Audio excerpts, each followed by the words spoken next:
देखिए आने वाले छत्तीसगढ़ विधानसभा चुनावों में एक बार फिर बीजेपी को हार का सामना करना पड़ सकता है। एबीपी न्यूज और सी वोटर के सर्वे में 90 सीटों में से बीजेपी 35 से 41 सीटों पर सिमटती दिखाई दे रही है। छत्तीसगढ़ में एक बार फिर कांग्रेस की सरकार बनने के आसार। एबीपी न्यूज और सी वोटर के सर्वे में कांग्रेस फिर सत्ता में वापसी करते दिख रही है। सर्वे के मुताबिक छत्तीसगढ़ की कुल 90 सीटों में से कांग्रेस को 46% वोट शेयर के साथ सबसे ज्यादा 48 से 54 सीटें मिलने की संभावना है। वहीं बीजेपी को 41% वोट शेयर के साथ 35 से 41 सीटें और अन्य को 13% वोट शेयर के साथ 0 से 3 सीटें मिलते दिखाई दे रही हैं। सर्वे में बीजेपी के 21 सीटों पर उम्मीदवार उतारे जाने को लेकर भी सवाल पूछे गए। 58% लोगों ने फैसले को सही बताया तो 28% लोगों ने गलत। 14% लोगों ने कहा उन्हें पता नहीं है। सीएम भूपेश बघेल के खिलाफ भतीजे विजय बघेल को चुनावी मैदान में उतारने पर भी जनता से सवाल पूछे गए। 46% लोगों ने हाँ में जवाब दिया तो वहीं 43% लोगों ने फैसले को गलत बताया और 11% लोगों ने कहा कि उन्हें पता नहीं। सर्वे के हिसाब से जिस तरफ जनता का रुझान जाते हुए दिख रहा है उससे तो यही लग रहा है कि बीजेपी के लिए छत्तीसगढ़ का किला जीतने के लिए और ज्यादा मेहनत और प्लानिंग के हिसाब से काम करना होगा। चलिए न्यूज एंड व्यूज में आगे बढ़ेंगे, जहां यूपी में मऊ की घोसी विधानसभा सीट पर उपचुनाव 5 सितंबर को होना है। अब ऐसे में वहां पर चुनाव प्रचार ने तेजी पकड़ ली और इसी दौरान समाजवादी पार्टी छोड़कर बीजेपी में शामिल हुए दारा सिंह चौहान पर स्याही फेंक दी गई, जिसके बाद हड़कंप मच गया। घोसी विधानसभा सीट पर उपचुनाव प्रचार के दौरान जिस शख्स पर स्याही फेंकी गई वो कोई और नहीं बल्कि बीजेपी उम्मीदवार दारा सिंह चौहान। दारा सिंह चौहान मऊ के अदरी गांव के पास प्रचार करने पहुंचे थे। जैसे ही वो कार से उतरकर कार्यकर्ताओं से मिल रहे थे, इसी बीच किसी ने उन पर स्याही फेंके जाने पर दारा सिंह चौहान ने समाजवादी पार्टी पर हमला बोला और इसे साजिश बताया। हर लोगों का समर्थन भारी पैमाने पर मिल रहा है। पूरी तरीके से आज ही उन्होंने चुनाव जो हार मान लिया है। दारा सिंह चौहान के हमले के बाद समाजवादी पार्टी अध्यक्ष अखिलेश यादव की प्रतिक्रिया सामने आई है। उन्होंने ट्वीट के जरिए बीजेपी पर तंज कसा।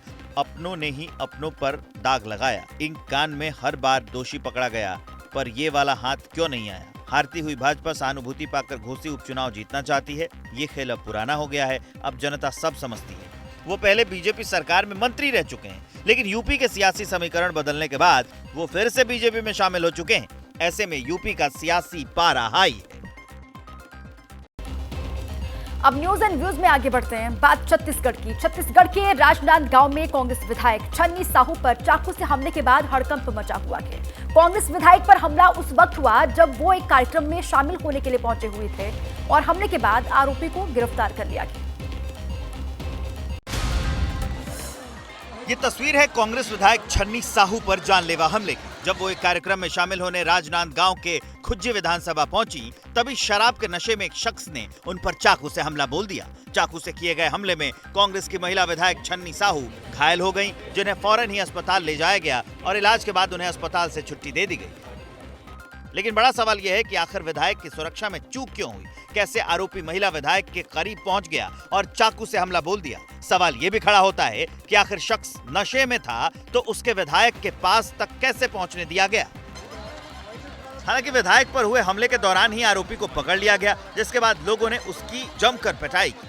हमला करने वाले आरोपी का नाम खिलेश्वर सिन्हा बताया गया, जिसे थाने में ही रखा गया है। लेकिन कांग्रेस विधायक पर हमले को बीजेपी ने मुद्दा बना लिया है और भूपेश बघेल सरकार को कानून के मुद्दे पर घेर लिया।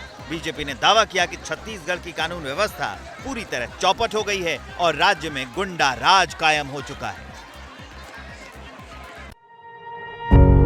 पत्रकारिता कोई इमोशन नहीं है, ना अपना कोई ज्ञान देना है और ना कोई विचार थोपना है। पत्रकारिता क्या है?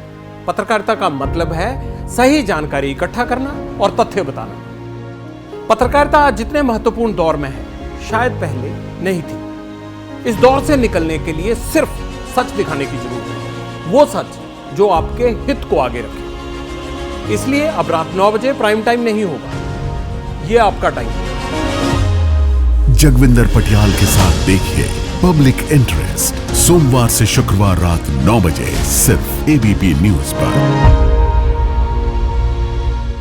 एबीपी न्यूज आपको रखे आगे।